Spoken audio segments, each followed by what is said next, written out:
welcome back to day two of the fake Monaco Yacht Show. It's not fake news, it's my Monaco Yacht Show, it's eSysman's Monaco Yacht Show, because the real Monaco Yacht Show was cancelled. And I'm in Monaco, and it's the time when the Monaco Yacht Show is meant to be on. This restaurant behind me would be packed with people right now, but it's not, it's completely empty. But anyway, what we're going to do is we're going to look at some of the best bits of the previous Monaco Yacht Shows that I've been to, some of the footage you've not seen, and hopefully you'll enjoy it. Let me know what you think in the comments at the end, but let's go.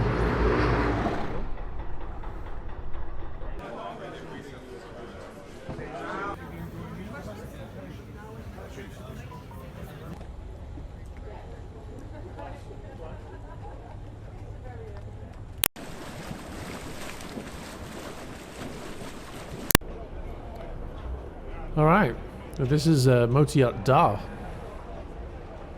She's brand new, delivered in 2018 by Oshenko, or Oshenko, however you want to pronounce it. She's a 90 meter or 295 feet, and she's got a gross tonnage of just under 3,000 tons. Unusual design. Lots of glass on the sides there. Seems to suggest high deckheads or ceilings inside.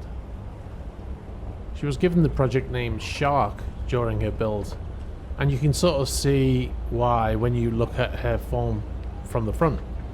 I don't know whether that was deliberate. Dar won the Super Yacht of the Year from the World Super Yacht Awards in 2019 in the 2,000 gross tons and up class, which basically means all the big super yachts of that year. She can carry 12 guests in 6 cabins and has a crew of 30. You can see the bridge here. The bridge wing pops out and allows the captain, gives them that extra space so he can look down the side of the boat, like I said in the other video the other day. There's a ship's bell is in an unusual position there. I don't know whether you can see that. The ship's bell is right there. Usually that's on the bow at the stem, but they've chosen to put it up there, which is quite clever actually, because it might actually get used.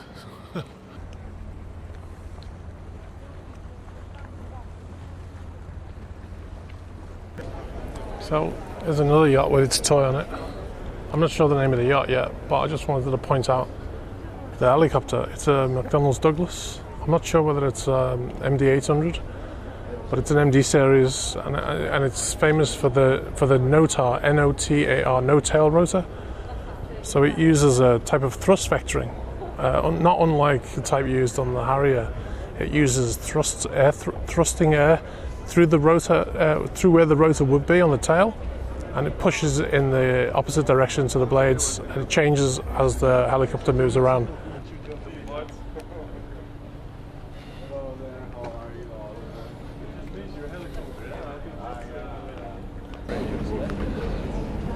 One of the things that's unusual about this boat, legend here, is it's got actual Davit launched tenders.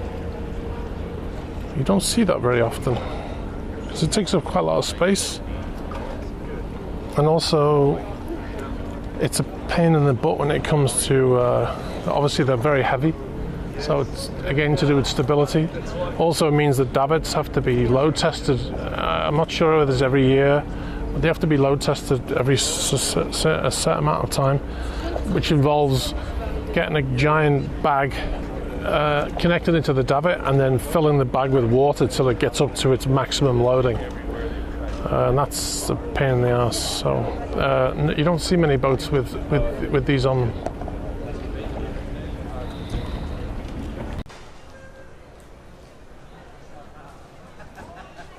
Okay, now we're getting down to some of the serious gear here.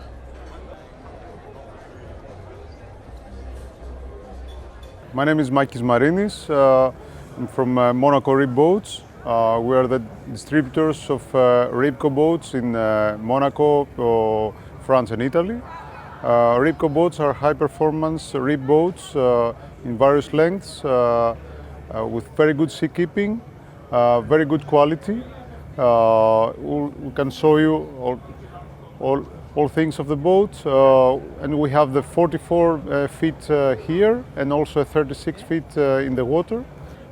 These are 3 times 350 horsepower Mercury engines, giving a top speed of more than 65 knots. So this is it's an open boat with many hidden features. So it can be used also besides the day boat. Somebody can have an app. You can see in the front how it is.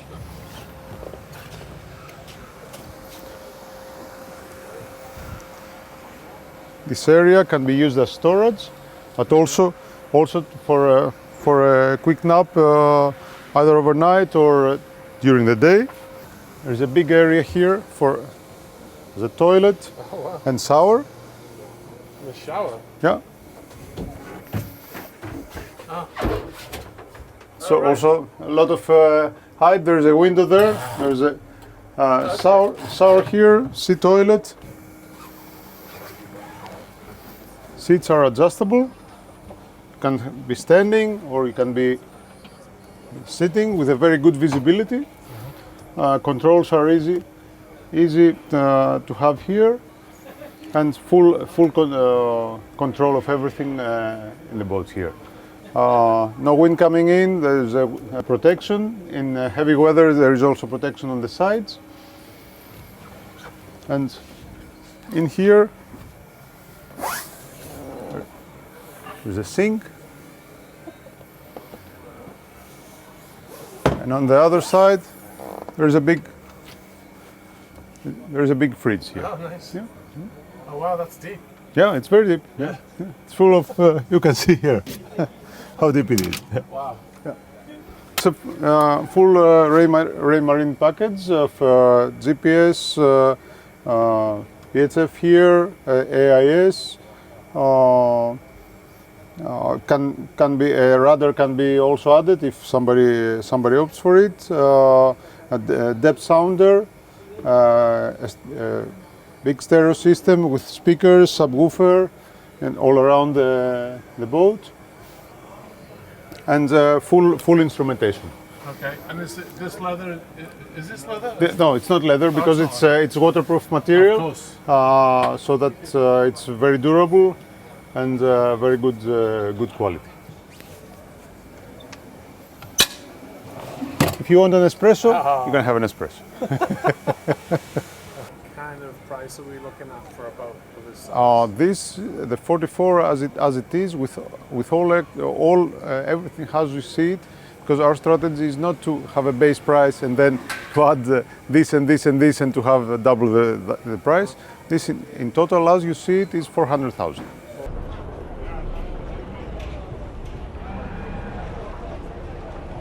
This is a interesting boat. This is MYS Silverfast. I'm looking this up because I don't know this boat, I'm not familiar with it. But it looks small, but it's actually 77 meters long.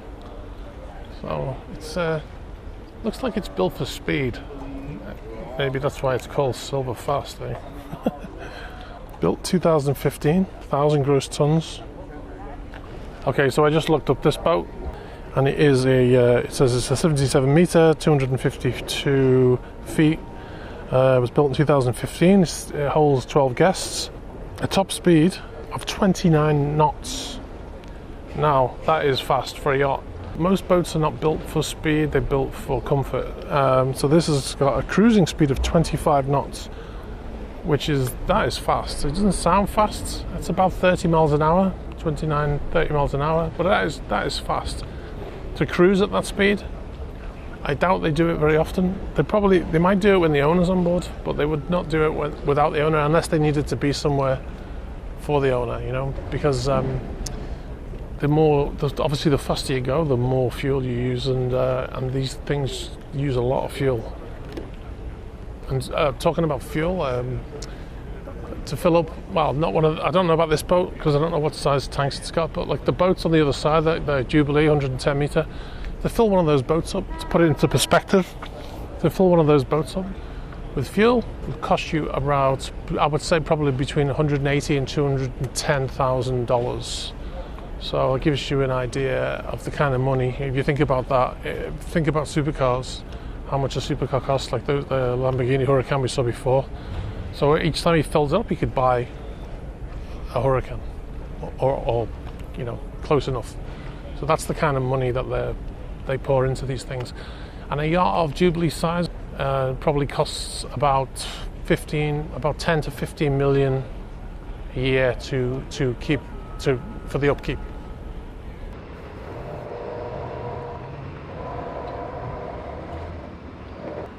All right, so this is Hampshire II. This is a 78 meter or 257 foot fed ship, delivered in 2012, and sleeps 12 guests in 6 cabins, and has a crew of approximately 21.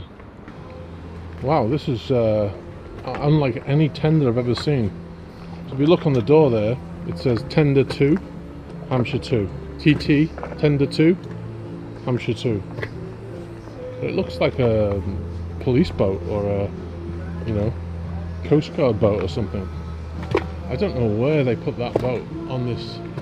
This tender belongs to this boat. Actually, you can see the shell doors there. So those if you see the line there, that will open up, and then the boat will go in there. I find it hard to believe though that tender fits in there. Yeah, that's a strange one. So that noise, by the way, is that floating pontoon and that bridge that goes down to it. The bridge is squeaking the whole time. Very noisy here today in Monaco. So Hampshire II is registered in Bloody Bay, Cayman Islands. We talked about that in a previous video. And also it says at the bottom there, RYS. That is the Royal Yacht Squadron. And that is based in the UK. And I talked about this before, actually. In actual fact, at a previous Monaco Yacht Show, there was a boat here called Elandes. And that was also a member of the Monaco Yacht Show, a member of the Royal Yacht Squadron. And one of the things that they're allowed to do is they're allowed to fly the white ensign of the Royal Navy when the owner's on board, which is quite an interesting one. It's the only civilian ships allowed to fly the white ensign. Okay guys, I'm going to wrap it up here. This has been an unusual year for the Monaco Yacht Show in terms of the fact that it didn't happen. I hope that me putting together this compilation over the last few years of my attendance at the previous Monaco Yacht Shows with some footage that you haven't seen before, I hope that's kind of made up in a way for the show being cancelled. Pretty much every show in the world has been cancelled this year. The only one that's actually going ahead is the Florida Yacht Show, which is crazy with the amount of people that are dying in the US right now. I certainly won't be attending it. I don't know if any of the other YouTubers will, but if you are going for any reason, please be sure to take all the precautions and stay safe. And hopefully next year, 2021, we'll see the return of the Monaco Yacht Show in all its glory, and I hope that I will be here to film it and to bring it to you. Alright guys, so wherever you are in the world, take care, make sure to wear your mask, make sure to do all the things that you need to do, and hopefully this time next year we'll look back on this as just a bad year, and we'll just delete it, maybe. Alright guys, that's all from me. Be sure to like the video, subscribe if you haven't already, leave a comment, tell me what your favorite bits of this compilation have been, and I'll see you soon. Alright guys, bye.